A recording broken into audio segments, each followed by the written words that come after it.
everyone and welcome to today's video. Today's video is going to be about how to fix PowerSchool login not working.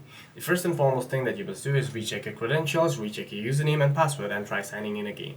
If that does not solve your problem, try switching between your Wi-Fi and mobile data and also toggling airplane mode on for a few seconds and toggling it back off, which resets some of your network settings. The other thing that you must do is head over to the settings on your device, tap on apps, tap on Google Chrome, tap on storage and cache, and then clear the storage and cache of Google Chrome and try again, as current cache may sometimes be causing the problem.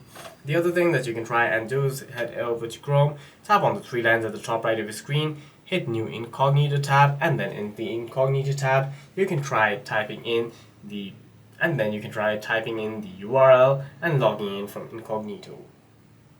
If all of these methods fail, the problem most likely is on the website. The problem most likely is on the website servers, in which case you'll have to wait it out. For any further questions, please feel free to leave a comment down below.